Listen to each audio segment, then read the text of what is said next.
everybody, welcome back to the channel. It is the Marvel Legends Maximum Series Spider-Man. This is the box. I'm just going to do a slow turn on it. That looks pretty cool.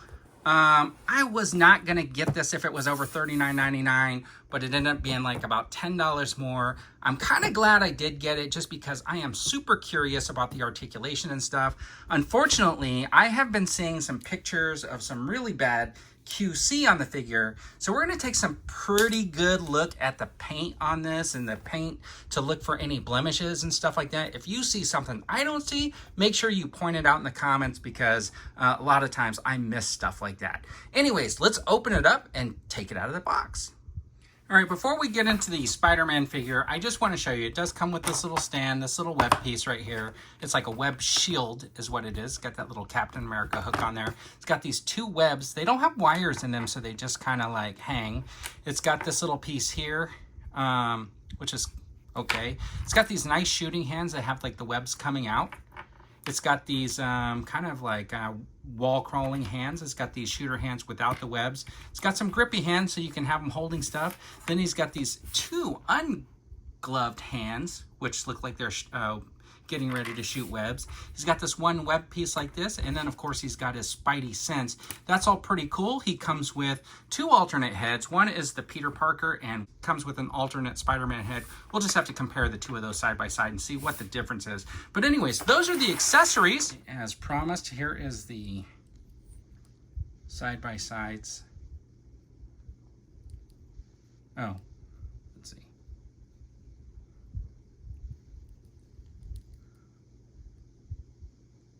This head on there, and you can see like the eye, how it peeks up. I'm just going to throw this up there. So a little bit different shape in the eye. Not a whole lot of difference, but subtle difference, thicker eye line and stuff like that. Anyways, let's take a look. Okay, so I'm not getting that much movement in the head. I mean, obviously you can get a little bit more than normal, I guess. Let me put the other head back on. All right, so this one looks like it looks up a little bit more. Oh, okay, look at that. Okay, so I was not getting the peg to move. Okay, so that's not bad. Okay, and then you got this butterfly joint, which gives the arm like some movement in there.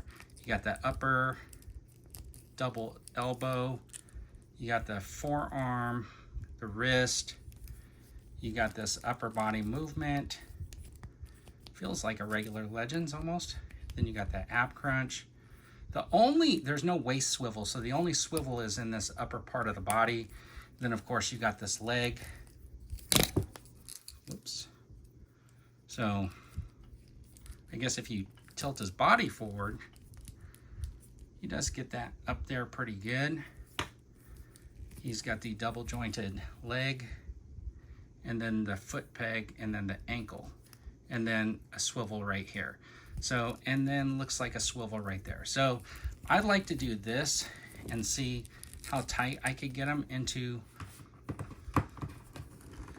this kind of sitting position. So I guess that's pretty good. If that looks any better than,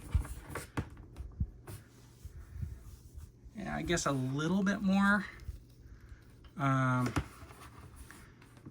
little bit more. The thighs, oh, look at that. The thighs definitely do get closer to the chest on the Maximum Series. That leg came off when I was trying to do that. And that's about as close as I can get on that. So it does have a little bit more range of motion. Okay, for giggles here, I wanted to see how hard it would be to get him to balance on one hand. And let's see, I had almost the perfect balance point, but he does tend to just give up after a second. So let's see. Okay, so it seemed much easier just to use both hands to get him to balance. So I got him standing on both hands. It was a little bit hard to keep him up on one hand because he kept leaning. But anyways, let's take a look at what he looks like with some of the other hands. All right, so what we'll do is we'll just pull this off.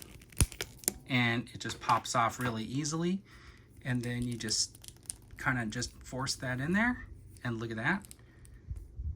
That looks really, really cool. It looks kind of cool without the hand like that.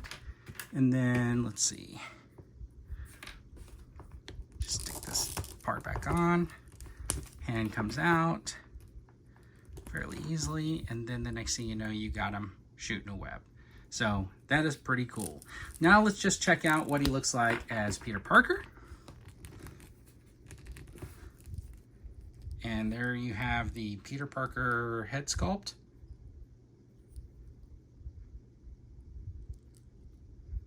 Okay, so that's a quick look at the Maximum Spider-Man. I think it's pretty good. I love having a classic Spider-Man. He's got good articulation. But is he really Maximum? Well, I'm going to let you be the judge of that, but here are some shots that I took with my diorama. I've been using the accessories, and I think these webbings look really, really cool. Were those worth like $25 more to get those accessories? Definitely not. Is the added articulation worth something? Sure. And so altogether, could it potentially be a $50 figure? You make the call, everybody. Anyways, thanks for tuning in. I really appreciate it, and have a web swinging day.